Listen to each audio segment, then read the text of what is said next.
जय हिंद दोस्तों, मैं हूं गुलशन। अमेरिका की राजनीति में जो आधी सदी में नहीं हुआ था वो अब 2024 में होगा।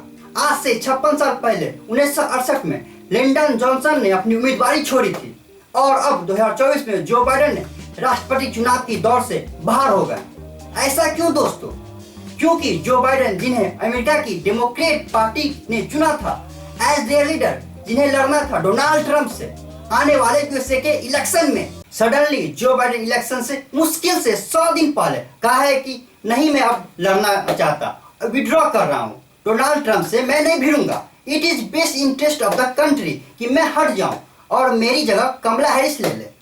दोस्तों, इसका ये मतलब नहीं है कि जो बाइडेन अभी राष्ट्रपति के पद से हट जाएंगे। इसका मतलब है कि अगर जो बाइडेन की पार्टी, जो कि डेमोक्रेट पार्टी है, अगर वो आने वाला चुनाव जीतती है तो अगला राष्ट्रपति कमला हैरिस होंगी। ओके, एक सवाल उठता है दोस्तों, बाइडेन दादा इतने उदार दिल के तो नहीं है कि कहेंगे कमला मैं तो एक बार राष्ट्रपति बन ही गया, अब अगली बार तुम बन जाना। या दोस्तों, कुछ मजबूरी थी बाइडेन की जो प्रेसिडेंट की रेस से बाहर हूं। जानेंगे आगे वीडियो में आसान शब्दों में। पहले थोड़ा कमला हैरिस के बारे में जान लेते हैं। जैसे कि दोस्तों, कमला नाम से ही लग रहा है इंडिया, मतलब कि उनकी मम्मी की जन्म तमिलनाडु में हुआ, लेकिन उनकी मम्मी शादी की जमैकन व्यक्ति से, जो कमला हैरिस का जन्म अमेरिका में हुआ, पर वह आती रहती थी अपनी नानी के घर तमिलनाडु में। कमला हैरिस की पढ़ाई लिखाई सब अमेरिका में हुआ। उनके पति डगलस एमॉफ है जो यहूदी है। उनकी एक बेटी है इला रॉस और एक बेटा है कोल एमॉफ। अगर कमला हैरिस डोनाल्ड ट्रंप को हराने में कामयाब होती है तो वो अपने लिए ही नहीं, यूएसए के लिए भी इतिहास रचेगी। अमेरिकी क्रांति के 250 साल बाद भी यूएसए में अब तक किसी महिला को राष्ट्रपति होने का मौका नहीं मिला है। इतना अजीब बात है दोस्तों। अमेरिका जैसे देशों में भी औरतों को वो सम्मान नहीं मिला है जो हमारे एशिया के देशों में बहुत पहले मिल चुका है। खैर, कमला हैरिस यूं ही नहीं पहुंची है यहाँ तक। उन्होंने एक लंबा राजनीतिक सफर तय किया। 2011 से 16 के बीच उन्होंने कैलिफोर्निया के अटॉर्नी जनरल का काम संभाला। उससे पहले 2010 में ऑकलैंड की वो अटॉर्नी जनरल थी। 2016 में सेनेटर बनने वाली वह पहली भारतीय महिला थी और 2017 से 21 के बीच कैलिफोर्निया से सेनेटर थी और 2021 से अब तक अमेरिका के उपराष्ट्रपति रही है। ऑलराइट दोस्तों, अब थोड़ा इस बात पर भी चर्चा कर लेते हैं कि बाबा जो बाइडेन प्रेसिडेंट रेस से क्यों विड्रॉ हो जाते हैं सडनली। क्या स्टोरी है इसके पीछे? दोस्तों, इस स्टोरी का स्क्रिप्ट 3-4 सप्ताह पहले एक डिबेट में लिखा जाता है।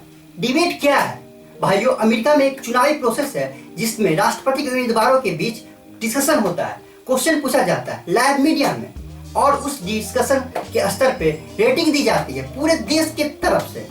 तो पता चलता है कि कौन राष्ट्रपति के दौर में आगे है और कौन पीछे है।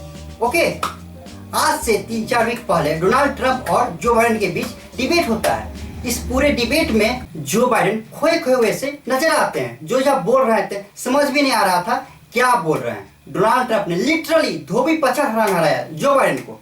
वैसे भी आपको पता है ट्रंप जो है बोलने में हाईली एक्सपर्ट है, उनका स्ट्राइक रेट हमेशा हाई रहता है, वो बड़े आसानी से डिबेट जीत जाते हैं। जो बाइडेन क्या बोल रहे थे डिबेट में उन्हें खुद कुछ पता नहीं। वैसे भी मैं रिसर्च कर रहा था ये स्क्रिप्ट का तो ये वीडियो का, तो पता चलता है कि बाइडेन को डेमेंशिया है, भूलने की बीमारी है। वैसे दोस्तों, आप बहुत से वीडियो देखे होइएगा जिसमें जो बाइडेन भूल जाते हैं कि कहाँ पर है, क्या कर रहे हैं। हाल फिलहाल में G7 में एक वीडियो वायरल हो गया उनका, जिसमें सभी वर्ल्ड लीडर एक तरफ देख रहे हैं और जो बाइडेन किसी और दूसरे तरफ। तो जॉर्जिया मेलोनी बाइडेन को हाथ पकड़ के लाती है और बोलती है, दादा यहाँ कार्यक्रम चल रहा है, उधर नहीं।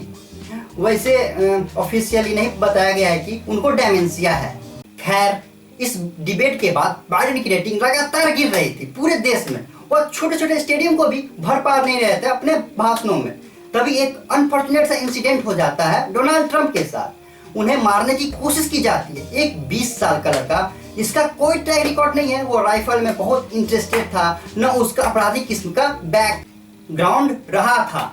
बस पॉलिटिकल आइडियोलॉजी के अलग होने के कारण वह ट्रंप पर छत पे जाके गोली चला देता है। गोली ट्रंप के कान को चीर के निकल जाती है। भगवान का ही हाथ था, वह बच गया। नहीं तो वह गोली उनके ब्रेन को भी लग जाती। पर मानना पड़ेगा, बंदे में दम है, बंदे में दम है। बस लिटरली गोली लगने के तुरंत बाद वो ऐसे हाथ करके दिखाते हैं, आई एम फाइटिंग। देखिए कोई और बंदा होता तो सच में डर जाता, पर डोनाल्ड ट्रंप ऐसे करके खड़ा होते हैं और यह ट्रंप के लिए टर्निंग पॉइंट साबित हुआ। जो कोई भी थोड़ा बहुत सपोर्ट नहीं कर रहा था, अब हर कोई उनको सपोर्ट करने लगा, तगड़े से सपोर्ट आने लगा, ट्रंप के पास भयानक सपोर्ट आने लगा। आप समझ रहे हो? तब से ही जो बाइडेन की खुद की पार्टी जो डेमोक्रेट पार्टी है उसके भीतर से ही आवाज उठने लगी। पूरी पार्टी ही बाइडेन के खिलाफ खड़ी हो गई और कि जो बाइडेन को हट जाना चाहिए। बाइडेन के पास अब मेंटल एबिलिटी उतनी रही नहीं कि डोनाल्ड ट्रंप जैसे आदमी को डिबेट करके हरा सके और इलेक्शन जीते। बट दोस्तों, कमला हैरिस जो है, जो बाइडेन से मच मच बेटर देन है, वह तो डोनाल्ड ट्रंप से भी 20 साल छोटी है, 59 ईयर की है। सी इज वेरी वेरी यंगर और वेरी इनर्जेटिक। एक और पॉजिटिव चीज है दोस्तों, अब जो कंटेस्ट होगा, पहले तो ये था कि बाइडेन और ट्रंप में कौन ज्यादा ओल्डर है, कौन ज्यादा सठिया गया है, ये सवाल था। पर अब कमला हैरिस जो स्टार्टिंग वीडियो में बताया था कि वो कैलिफोर्निया यूएसए के सबसे बड़े स्टेट की अटॉर्नी जनरल रह चुकी है, बेसिकली सरकारी वकील, और उसके बाद सेनेटर रही और फिर वाइस प्रेसिडेंट बनी वो। आप लोग को तो पता ही है डोनाल्ड ट्रंप के खिलाफ कई सारे केसेस हो रखी है। तो बहुत दिलचस्प कंटेस्ट हो चुका है एक मुजरिम और एक वकील के साथ। बेसिकली यह नैरेटिव बनाने की कोशिश की जा रही है डेमोक्रेट पार्टी के तरफ से। पर आप जानते ही हैं ट्रंप जो है अनप्रिडिक्टेबल है, वह कब क्या बोल दे और अपने तरफ लहर बना के इलेक्शन जीत जाए। तो बहुत इंटरेस्टिंग हो चुका है अमेरिका का इलेक्शन। वह कहते हैं ना, सियासत में कुछ भी हो सकता है, तो वही बात है। आई होप दोस्तों की ये वीडियो अच्छा लगा हो। आप कमेंट में बताइए कि आप किसको सपोर्ट करते हैं, डोनाल्ड ट्रंप को या कमला हैरिस को।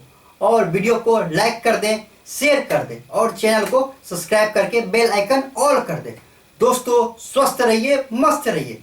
जय हिंद, वंदे मातरम।